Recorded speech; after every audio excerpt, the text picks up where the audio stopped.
الله الرحمن الرحيم. السلام عليكم ورحمة الله وبركاته. الحمد لله رب العالمين، والصلاة والسلام على نبينا محمد وعلى جميع الأنبياء والمرسلين، ورضي الله عن الصحابة الطيبين ومن تبعهم بإحسان إلى يوم الدين. اللهم لا سهل إلا ما جعلته سهلا وأنت تجعل الحزن إذا شئت سهلا.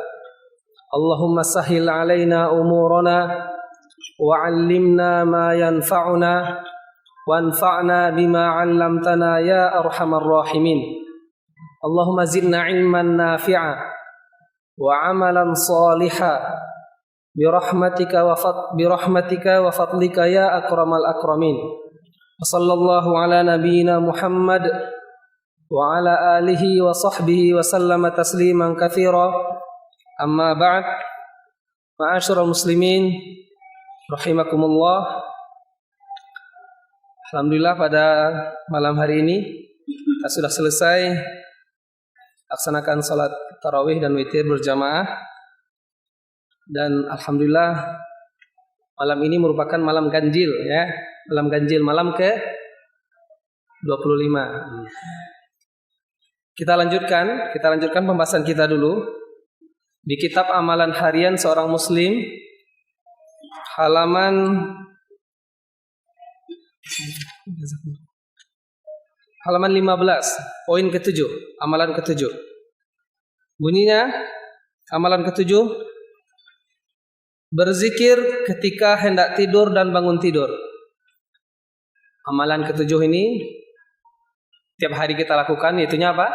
Berzikir ketika hendak tidur dan bangun tidur. Apa yang hadis di sini?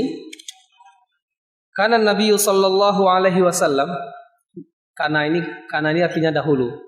Dahulu Rasulullah sallallahu alaihi wasallam idza akhadha mabja'ahu, kalau Rasul ingin tidur sallallahu alaihi wasallam, minal laili, di malam hari.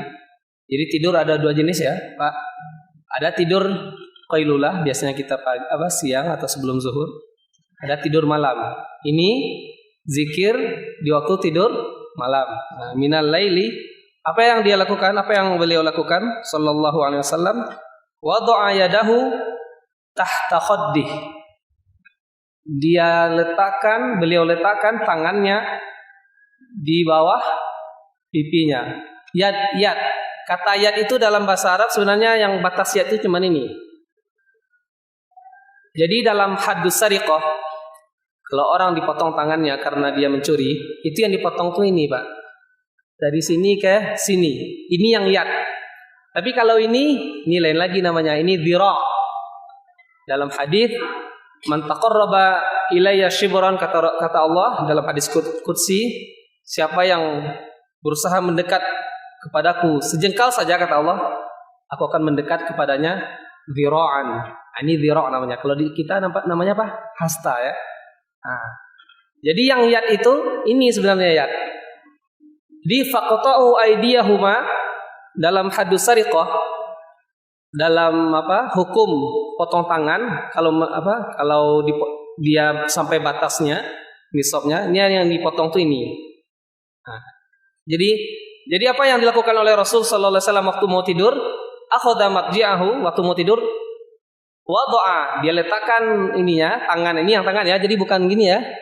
Diletakkan tangannya tahta khaddih, berarti tangan di bawah pipi ya. Summa yaqul, lalu berdoa. Rasul berdoa apa? Ini doa yang biasa kita baca ya. Allahumma bismika amutu wa ahya. Sebagian ada yang ahya wa amut ya. Amutu wa ahya sama ya. Ini doa pendek ini, yang paling pendek, oke. Dan kalau bangun tidur, wa idza istaiqadha ini bangun. Apa yang beliau ucapkan? Alhamdulillahilladzi ahyana ba'da ma amatana wa ilaihin nusyur. Ini saya rasa semua jemaah tahu semua, mungkin lebih hafal daripada saya ya. Oke. Cuman yang ingin saya tambahkan di sini ada beberapa catatan saya bawa. kenapa sebenarnya kita diperintahkan berdoa, apalagi di waktu tidur? Ada nggak yang tahu? Kenapa Rasulullah Sallallahu Alaihi Wasallam dalam syariat kita diperintahkan untuk berdoa sebelum tidur? Ayo, kira-kira kenapa? Coba dipikirkan. Jadi jawabannya di sini. Rawal Imamul Bukhari fi Sahihi, dalam Sahih Bukhari, min hadithi Abi Hurairah, dari hadis siapa? Abu Hurairah radhiyallahu anhu, anna Rasulullah sallallahu alaihi wasallam, Rasul sallallahu alaihi wasallam bersabda, apa kata beliau? Yaqidu syaitanu ala qafiyati ra'si ahadikum. Artinya apa? Yaqid ini artinya membuhul. Dalam surat Al-Falaq, min syarri naffasati fil 'uqad. Uqad itu artinya buhul. Kita membuhul ya. Bahasa Indonesianya buhul, Pak ya. Nah. Jadi uqdah, Rabbi shrah li sadri wa yassir li amri wahlul uqdatan min lisani. Lepaskan, wahlul itu artinya lepaskan. Wahlul uqdatan, lepaskan buhulan yang ada di lidahku. Nah, ini doanya Nabi Musa ya. Jadi apa artinya? Yaqidu syaitanu, setan, bahasa Indonesia setan ya, bahasa Arabnya syaitan. Setan itu kalau kita tidur, kalau tidak baca doa ya, itu akan diikat kepala kita dari belakang. Ala qafiyati ra'si ahadikum. Qafiyah itu dalam bahasa Arab artinya belakang kepala. Qafiyatu kulli syai' akhiruhu. Qafiyah seluruh sesuatu itu di akhir. Makanya dalam bait syair, orang yang pelajari syair Arab, ada namanya qafiyah. Qafiyah itu maksudnya akhir syair. Akhir bait syair itu dinamakan qafiyah. Jadi qafiyah, yaqidu syaitanu ala qafiyati ahadikum idza huwa nama. Jadi apa di sini?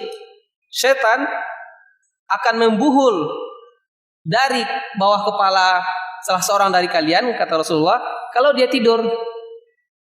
Terus pertanyaannya, apakah ini benar-benar ada buhulan atau gimana, Pak Ustadz? Ulama di sini berbeda pendapat. Jadi setan di sini waktu kita tidur, kalau kita tidak membaca doa, apakah benar-benar ada buhulan itu, atau buhulan itu cuman sekedar bayangan agar kita takut, agar kita bersiap-siap diri, bersuci agar terhindar dari godaan setan. Jadi ulama di sini berbeda pendapat, dua versi ya dalam menerjemahkan yaqid tadi, buhulan tadi. Jadi lanjutannya sebenarnya ada 3 buhulan, yaqidu tsalatsa uqad. Jadi setan membuhul tiga buhul. Nah, di sini ada 2 versi dalam menerjemahkan buhulan tadi. Versi pertama, kelompok pertama dari ulama menganggap buhulan ini benar-benar ada. Jadi setan itu memang punya tali dan datang ke kita masing-masing, dibuhul lah si fulan tadi, orang yang tidur tidak membaca doa, dibuhul 3 kali. Apa dalil ulama? Dalilnya hadis riwayat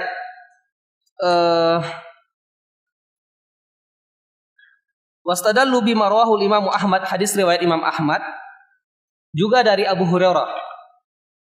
An Abi Hurairah, apa bunyinya? Yaqidu syaitanu ala qafiyati ra'si ahadikum bil laili bihablin. Jadi dalam hadis lain di riwayat di Musnad Imam Ahmad, yang tadi kan Bukhari. Tadi yang kita baca di awal itu Bukhari. Ini di riwayat di Musnad Imam Ahmad datang riwayat lain yang menjelaskan yaqidu syaitanu ala qafiyati ahadikum idza huwa nama bihablin. Jadi ada kata hablin.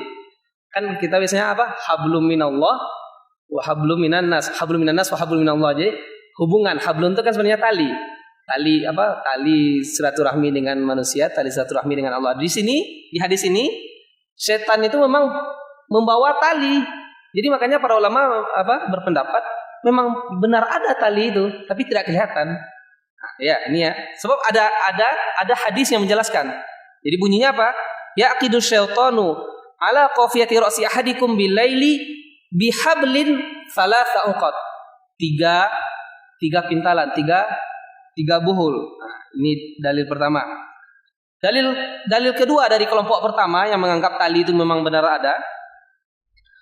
Bima rawahu Ibnu Khuzaimah wa Ibnu Hibban, di kitab Sahih Ibnu Khuzaimah dan Sahih Ibnu Hibban, an Jabir bin Abdullah radhiyallahu anhuma, dari Jabir, apa bunyinya? Anna Rasulullah sallallahu alaihi wasallam qol, ma min dzakarin, tidak ada satu orang laki-laki pun, au untha, atau satu orang wanita pun di antara kalian, illa, melainkan, ala ra'sihi, di atas kepalanya, jarirun. Jarir apa artinya? Jarir itu tali. Jadi tidak ada salah seorang pun dari kalian, baik laki-laki atau wanita, tak kala dia tidur melainkan ada tali yang terikat, jarirun ma'qudun hina yarqud. Jadi tak kala dia tidur ada tali yang mengikat kepala dia. Makanya sebagian dari kita kalau lagi tidur terasa berat. Bapak-bapak pernah nggak merasakan kita lagi tidur tapi kok rasanya mengangkat kepala itu berat? Nah, ini dalil sebenarnya, dalil bagi kelompok pertama bahwasanya memang ada tali itu. Apakah talinya diikatkan ke kasur kita, atau diikatkan ke tonggak rumah atau di mana, saya tidak tahu. Jelas memang ada tali. Kata kelompok pertama dari ulama. Ini ulama ada dua kelompok di sini, ada dua pendapat. Pendapat pertama mengatakan memang ada tali. Tali itu pun 3. Dan itu benar-benar ada tapi tidak kelihatan. Dalilnya 2. 1, riwayat Imam Ahmad dari Abu Hurairah bahwasanya ada hablin. Kata-kata hablin tali. Terus riwayat Ibnu Khuzaimah dan Ibnu Hibban juga ada dari Jabir, juga ada katanya tidak ada seorang pun dari kalian, laki-laki atau wanita, kecuali ada tali yang mengikat kepala dia waktu dia tidur. Nah, ini hati-hati ya, kalau kita tidak baca doa ikat tali. Terus ini dalilnya. Sedangkan kelompok kedua, ya kita selesai ya kelompok pertama. Kelompok kedua mengatakan tidak. Al-kalam laisa ala haqiqatihi. Kata kelompok kedua, itu enggak hakikat itu. Itu enggak sebenarnya. Yang dikatakan oleh Rasul, yaqidu syaitan, setan membuat buhul itu cuman ibarat atau cuman bahasa Indonesia kita mungkin majas, perumpamaan yang menjelaskan bahwasanya setan ini lagi menyihir manusia, menghembus-hembuskan manusia, seakan-akan kita itu disihir. Jadi di sini dijelaskan dan mereka pun juga punya dalil. Apa bunyinya katanya di sini? Al-kalamu laisa ala haqiqatihi. Kelompok kedua berpendapat ini hadis tidak nyata, buhulan itu tidak ada. Kan tetapi itu majas, itu hanya perumpamaan. Wa urida bihi tamtsil, itu hanya perumpamaan agar membayangkan kepada manusia bahwasanya kalau dia tidak berdoa, dia akan sulit bangun malam hari dan sulit bangun qiyamul lail seperti itu kan. Dalilnya apa?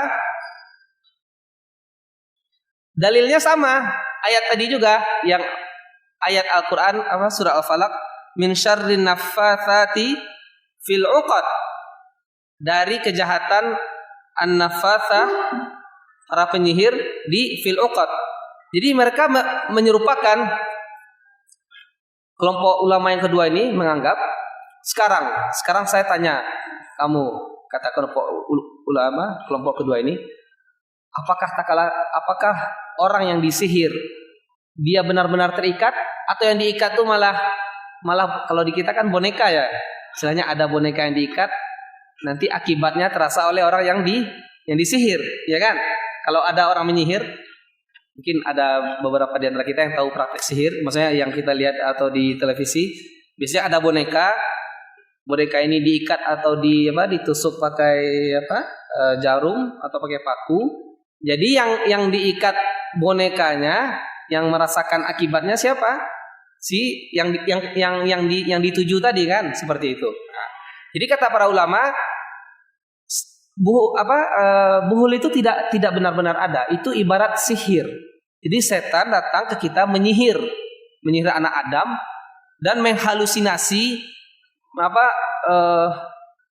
kalau bahasa ininya mungkin membobokkan gitu. Istilahnya dihalus-halus, kita ini dihalus-halus agar kita ini tidur. Jadi dibisikkan kita itu alaika lailun tawil, tidur seperti itu ya. Nah, ini. Jadi mereka merumpamakan. Nah, yang berpendapat seperti ini diantaranya Ibnu Abdul Bar, seorang ulama besar juga, kata beliau apa?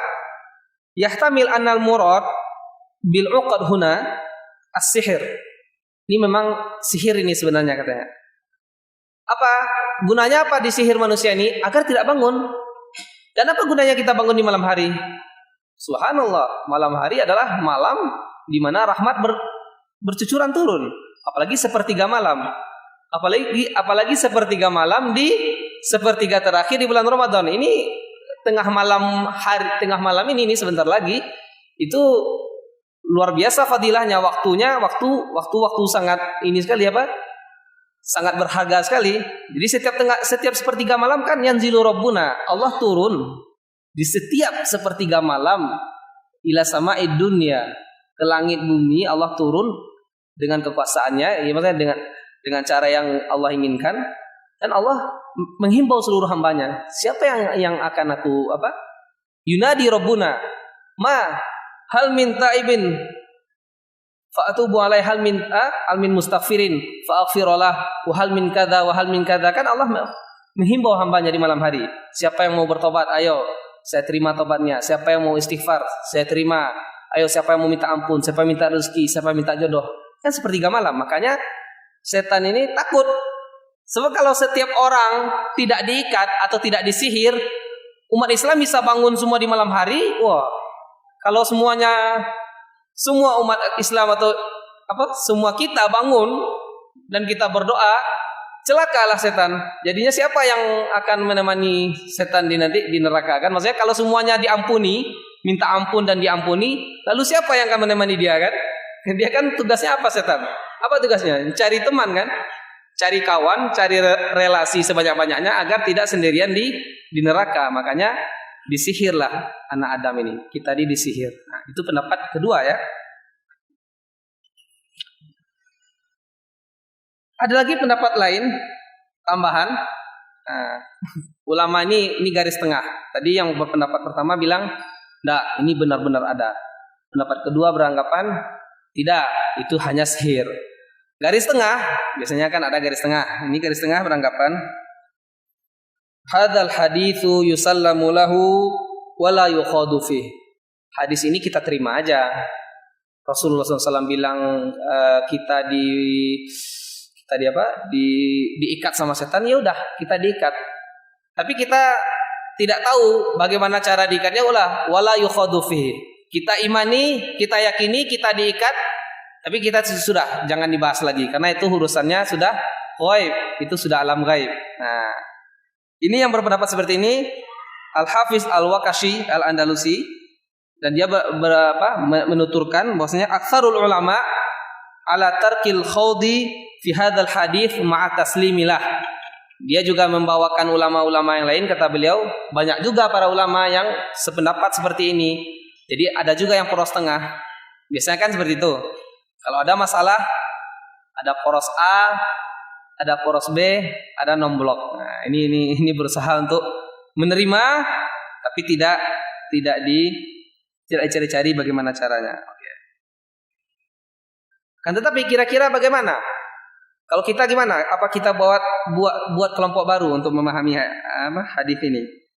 Ya boleh saja, sebenarnya boleh saja hadis ini boleh saja kita terikat, sebagaimana yang saya bilang dari awal. Kita kan sering merasakan bahwasanya mengangkat kepala itu berat, ya kan? Cobalah kalau Bapak tidur, ya. Coba nanti tidur, tapi jangan sekarang mencobanya. Hari-hari lain coba tidur tidak baca doa. Coba angkat kepala, bisa nggak kepala itu diangkat? Kadang sudah dibantu diangkat sama anak atau istri, malah duduk terus ini lagi kan? Duduk ini lagi. Oke, hadisnya kita lanjutkan. Hadis Bukhari tadi kita lanjutkan. Yaqidu syaitanu ala qafiyati ra'si ahadikum idza huwa nam. Jadi tak kala dia tidur di sini itunya tidur di malam hari. Seperti doa tadi kan. Jadi memang beda. Tidur di malam hari dengan siang beda. Kalau siang hari setan agak istirahat dia. Jadi siang tidak terlalu waktunya, tidak terlalu ini. Yang mau anak Adam bangun di siang hari, dia mau berdoa, Allah tidak turun, rahmat tidak turun, pintu langit tidak terbuka. Udah, biarin aja tidur aja gitu kan. Nah, seperti itu kan. Jadi idza huwa nama, waktu dia tidur kapan? Di malam hari. Salasa uqat, 3 buhul. Kata-kata 3 buhul ini juga jadi perdebatan di antara mereka. Ini sebenarnya sebenarnya seperti itu para jemaah, Bapak-bapak sekalian. Satu hadis itu kalau kita bahas panjang. Dari tadi kan, dari awal ya'qidu syaitan itu sudah berbeda pendapat. Ada yang berapa? Ini salah su'uqat 3 buhul ini juga berbeda. Ada yang berpendapat 3 buhul ini cuman tamsil, pendapat pertama ya. Tamsil atau cuman perumpamaan bahwasanya buhul itu banyak. Karena bilangan 3 kan jamak kan. Wa fi aqallil jam'i madhhabani ulahuma thalathatun lathnani, kata Imam Suyuti. Dalam aqallul jamak, bilangan jamak ya. Jamak bahasa Indonesia apa ya? Jamak ya, paham ya? Wa fi aqallil jam'i madhhabani. Dalam hitungan jamak aja sudah madhhabani juga, 2 madhab sudah. Ulahuma thalathatun lathnani, tapi yang lebih tepat salasah.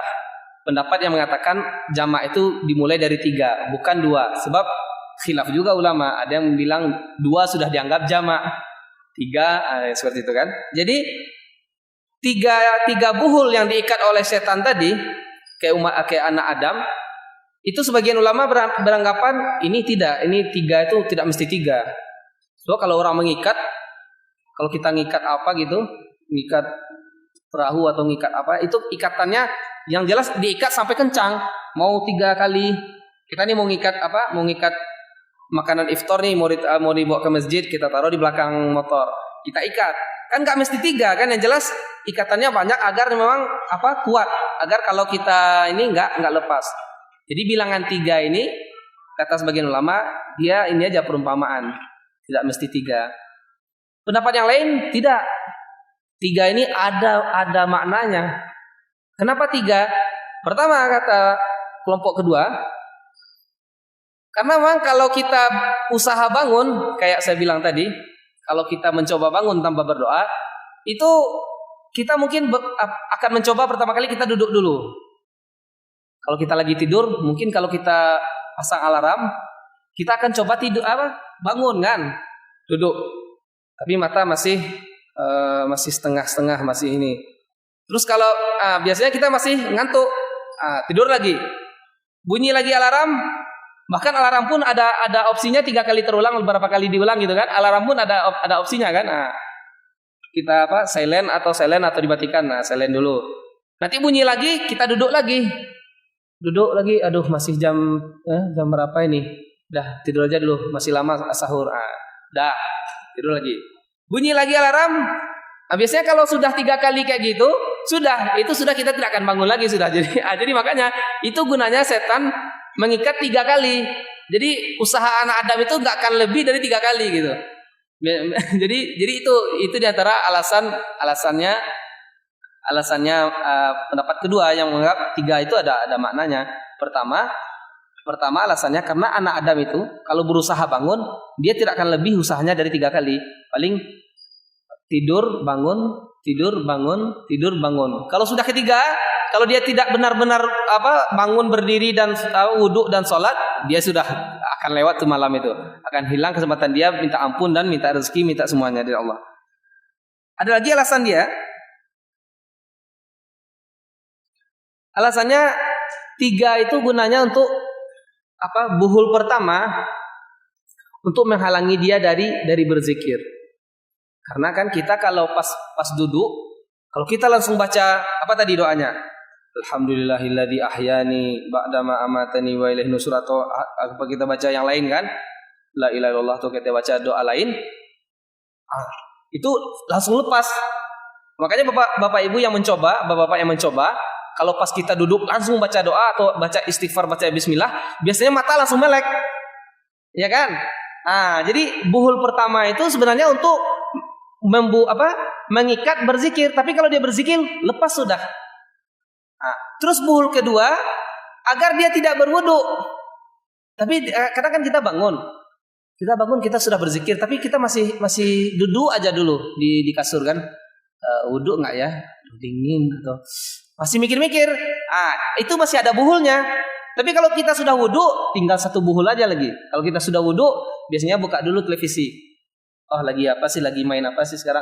Ini belum sholat, berarti masih ada satu buhul. Jadi kita masih dilalaikan, buka televisi, buka kulkas, minum dulu, lihat makanan, atau kita lihat anak istri. Pokoknya ada aja kita tuh disibukkan dengan di buhul, masih di buhul. Tapi kalau setelah kita berzikir, maksudnya zikir bangun tidur ya, terus kita berwudu, lalu kita sholat, baru terlepas seluruh buhul, baru kita semangat.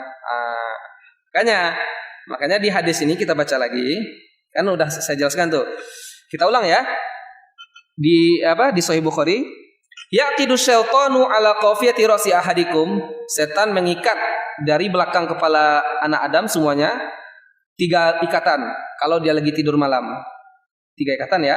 Yadribu kulla uqdah makanaha alaika lailun tawil. Setiap ikatan tuh setan menyihirkan, menghembuskan alaika lailun tawil, malam masih panjang, malam masih panjang, urkut, tidurlah. Jadi kita dinamobokkan oleh setan. Fa ini staiqadha, kalau anak Adam, kalau kita bangun, fa dzakarallaha, dan dia berzikir, inhallat uqdah. Kalau kita bangun, duduk, dan kita langsung baca zikir bangun tidur, atau kita mengingat Allah, astaghfirullahaladzim, subhanallah, atau alhamdulillahilladzi ahyana wa amatana. Kalau kita baca itu, langsung inhallat uqdah, terlepas sudah tali pertama, ikatan pertama.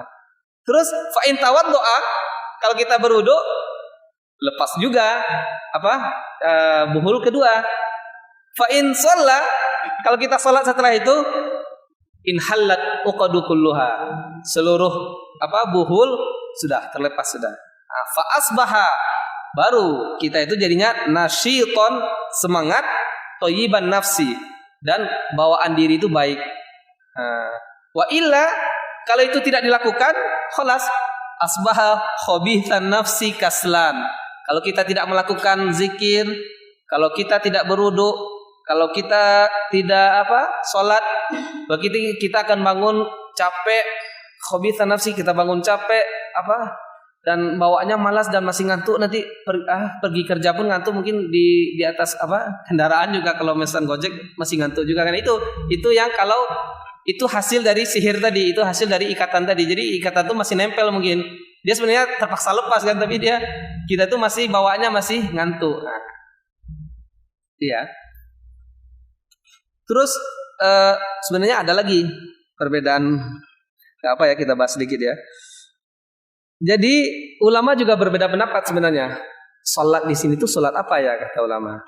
Kan fa idza shalla, kalau dia sudah salat pasti akan lepas seluruh ikatan sihir tadi, ikatan setan tadi. Terus ulama berbeda pendapat, ini salatnya salat apa? Salat malam kah, atau salat subuh, atau salat apa? Salat witir. Tapi sebagian ulama beranggapan ini sebenarnya salat malam, karena kan waktu masih malam, ya kan? Ini sebenarnya salatnya salat qiyamul lail. Yang berpendapat salat subuh masing-masing punya adilah, tapi mungkin tidak saat ini kita bahas. Jadi kita cukupkan ya. Kesimpulannya apa? Kesimpulannya jangan sampai lupa membaca doa menjelang tidur. Jadi ada riwayat lain, Bukhari Muslim, hadis riwayat Bukhari Muslim tentang Abu Hurairah juga. Abu Hurairah di suatu riwayat pernah diamanahkan oleh Rasulullah SAW menjaga zakat fitrah di bulan Ramadan. Dia diamanahkan, Abu Hurairah, tolong engkau jaga nih zakat fitrah di zaman dahulu bukan uang Bapak Ibu, bukan uang. Makanya ada ulama yang tegas berpendapat zakat fitrah itu nggak boleh dikeluarkan dalam bentuk uang. Tidak ada itu. Memang ada pendapat yang keras dia, maksudnya keras maksudnya itu tidak Tidak mau keluar dari uang, nggak mau keluar dari makanan. Jadi yang dijaga oleh Abu Hurairah pada waktu itu adalah makanan berupa korma, berupa roti, semuanya lah jenis makanan dijaga oleh Abu Hurairah. Lalu di malam hari Abu Hurairah tentunya seorang sahabat alimun bil hadis, a'lamun nas bil hadis di zaman itu kan, dengan hadis Nabi SAW. Ketika dia bangun kan, di malam hari dia bangun berzikir atau apa gitu. Tiba-tiba datang, dia kan jaga makanan nih. Nah, tentunya jumlahnya kan banyak. Tiba-tiba dia mendengar suara ada orang, kayak orang menarik. Kalau makanannya itu dibungkus, mungkin kita bungkusan-bungkusan bertumpuk, seakan-akan ada yang narik gitu. Abu Hurairah terperanjat, dipegang sudah siapa lalu dipegang. Fa'akhadahu Abu Hurairah, dipegang sama Abu Hurairah. Ngapain kamu? Ini yang megang ini. Oh enggak, saya pas waktu dipegang oleh Rasulullah, waktu dipegang oleh Abu Hurairah bilang, "Kamu mau maling ya? La arfa'annaka ila Rasulillah sallallahu alaihi wasallam." Kamu mau maling, nanti saya tarik kamu setelah salat subuh, saya hadapkan ke Rasulullah sallallahu alaihi wasallam. Oh, jangan. Ampun katanya kan. Ana miskin, ana liya iyal, ana muhtad. Jadi dia melas. Yang narik kantong tadi, yang narik makanan tadi, akhirnya ketangkap sama Abu Hurairah. Dia melas-melas, ampun Abu Hurairah, jangan saya dibawa ke Rasulullah. Oke, saya tidak akan balik lagi. Saya cukup malam ini saya tobat, kan? Saya tobat. Saya pun butuh sebenarnya, tapi boleh nggak saya ambil? Udahlah, ambil aja lah, kan? Jadi dia tetap mengambil dan dia berjanji tidak akan balik. Di pagi harinya setelah sholat subuh, ditanya oleh Rasulullah SAW, ma fa'ala asirukal barihah. Jadi rupanya Rasul tahu apa yang dilakukan orang yang kamu pegang tadi malam, kata Rasul. Ya, dia bilang dia tidak akan kembali. Dia bilang dia butuh makanan dan dia tidak akan kembali, kata Rasulullah. Kadzaba, laqad kadzabaka. Dia bohong itu. Nanti fasaufa ya'ud. Nanti pasti balik ini. Malam kedua, dan Abu Hurairah kan udah tahu, kata Rasul, ini orang tadi akan balik. Udah, Abu Hurairah jaga lagi. Ini malam kedua ya. Duduk, jaga, belum ada pergerakan. Sudah berapa lama, mulai muncul lagi yang tadi. Ada bunyi-bunyi, bunyi-bunyi kan, bunyi-bunyi, ada yang dipegang lagi oleh Abu Hurairah. Kamu lagi. Kemarin sudah berjanji tidak akan datang. Ya, ampun. Ini terakhir kali saya butuh. Saya punya anak di rumah. Tolong ampun Abu Hurairah, jangan dibawa ke Rasulullah. Kamu lagi, kenapa kamu? Ya ampun, aduh maaf, ini terdesak, ya kan? Oke, udah saya lepas. Jadi Abu Hurairah kan tetap orangnya pemaaf, baik, ini kan udah lepas. Pagi harinya kembali lagi ketemu dengan Rasul, ditanya oleh Rasulullah SAW, "Ya Abu Hurairah, ma fa'ala asirukal barihah?" Abu Hurairah, apa yang dilakukan oleh orang yang kamu tangkap tadi malam? Ya, dia berjanji lagi nggak akan datang. Kadzabaka wa sawfa ya'ud. Ini orang ini balik lagi tuh, lihatlah nanti. Malam ini pasti akan balik. Itu bohong itu, kata Rasul. Ini Abu Hurairah nih mulai ini juga dia kan mulai merasa tidak ini. Oh, ini 2 kali berjanji nggak ini lagi kan nggak tepat janji lagi. Alasan aja bilang maaf gitu kan. Malam ketiga ini Abu Hurairah agak sedikit ini. Pokoknya saya kalau ketemu, istilahnya kan, kalau ketemu dengan orang yang ambil itu, saya tidak akan lepas dia. Dia sebab udah 2 kali kan, udah 2 kali berjanji, tuh 2 kali minta mohon, kata Rasul juga akan balik. Nah, udah.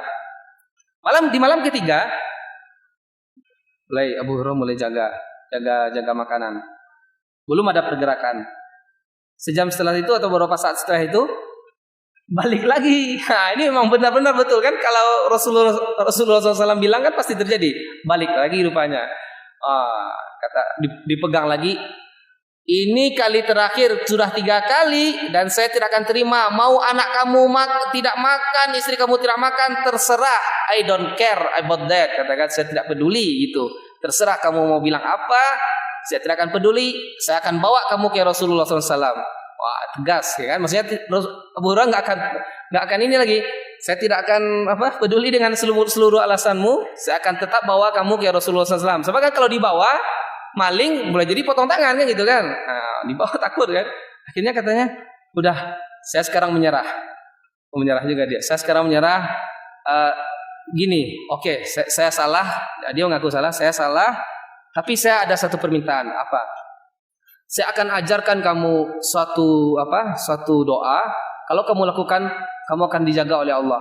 Ini lucu ini. Ini istilahnya? Ini si maling nggak lihat ngomong sama siapa gitu. Ini dia ngomong dengan Abu Hurairah. Abu Hurairah ini a'lamun nas bil hadis. Itu a'lamus sahabat. Sahabat yang paling tahu tentang hadis dan semua keutamaan, semua rahasia Rasulullah kan Abu Hurairah paling mengetahui karena Abu Hurairah selalu ikut kan sampai ke depan pintu istri-istri Rasul. Abu Hurairah itu selalu ikut. Abu Hurairah kan tinggalnya di Masjid Nabawi di pelataran Masjid Nabawi, tidak punya rumah kan, 3 tahun berapa tahun ngikut kemana, ikut perang, ikut ikut terus. Jadi Abu Hurairah ini meriwayatkan 5.300 lebih hadis. Itu sahabat paling banyak meriwayatkan kan. Ini maling nggak tahu dari mana mau ngajarkan, janji lagi saya akan ajarkan kamu satu doa. Itu kata oke, apa sih doanya? Oke, saya iyalah sebutkanlah doanya. Lalu katanya, saya akan ajarkan kamu ya, katakan. Apa kata Abu Hurairah? Idza ataita ila firashika faqulta Allahu la ilaha illa huwal hayyul qayyum, ayat kursi maksudnya kan. Jadi kalau kamu mau tidur dan kamu baca ayat kursi tahu Pak ya? Allahu la ilaha illa huwal hayyul qayyum la ta'khudhuhu sinatun wa la nawm lahu ma fis samawati kan? Maksudnya kan? Ayat kursi sampai habis kamu akan dijaga oleh Allah sampai pagi. Oh gitu ya. Oke. Jadi lah, pulanglah. Jangan balik lagi ya. Oke. Saya ini serius tidak akan balik lagi soal ini yang terakhir. Oke ya. Udah kita pisah. Sampai pagi ketemu dengan Rasul. Abu Hurairah ketemu lagi. Lalu ditanya oleh Rasulullah SAW, ma fa'ala sirukal barihah? Kata Abu Hurairah, dia ngeyel. Dia bilang dia mau ngajarin saya doa. Apa sih yang Mada qala laka, kata Rasul kan, apa yang diajarkan, emangnya apa yang diajarkan oleh orang yang ketangkap itu? Dia bilang kalau kita baca ayat kursi menjelang tidur kita akan dijaga oleh Allah. Jadi Abu Hurairah sebenarnya nggak percaya kan? Sebab yang bilang ini yang bilang suka nilap kan ya. Itu kata Rasulullah, laqad sadaqaka wa huwa kadzub. Sungguh dia telah benar tapi dia pembohong. Paham nggak Pak? Jadi yang disampaikannya itu benar, tapi dia sendiri pembohong. Terus kata Rasulullah SAW, Rasul bertanya lagi, kamu tahu nggak siapa orang yang datang ke kamu 3 malam itu? Nggak tahu, kata Abu Hurairah. Itu syaitan. Fa'innahu syaitan. Ya tika, ya kan? Itu setan tuh datang nguji-nguji kamu kan gitu. Jadi kesimpulannya apa? Kesimpulannya bisa kita ambil. Di antara doa yang tadi diajarkan di sini, apa doanya tadi? Bismillah kan? Bismillah Allahumma ahya wa amut atau amut wa ahya. Ada doa yang lebih ini, kuat itunya, baca ayat kursi. Berarti kesimpulannya apa? Berarti orang yang baca ayat kursi tidak akan diikat. Jadi kalau mau selamat, baca doa dan baca ayat kursi. Juga di antara orang yang selamat dari ikatannya setan, orang yang sholat isya berjamaah. Man sholal isya fi jamaah faka'annahu qoma nisful lail. Maksudnya apa? Kalau orang sholat isya, dia itu ibarat qiyamul lail sampai setengah malam. Wa man sholal subha fi jamaah faka'annahu qoma laila kullah. Jadi orang yang sholat seakan-akan dia sholat setengah malam, berarti kan dia seakan selamat dari itu kan? Seperti itu. Ya mungkin kita cukupkan itu. Mungkin ya berzikir ya. Ya kita cukupkan sampai di situ dulu. Besok kita akan bahas poin ke-8 dan selanjutnya insyaallah ya. Karena waktu sudah ini mepet. Subhanakallahumma wa bihamdika asyhadu an la ilaha illa anta astaghfiruka wa atubu ilaik. الحمد لله رب العالمين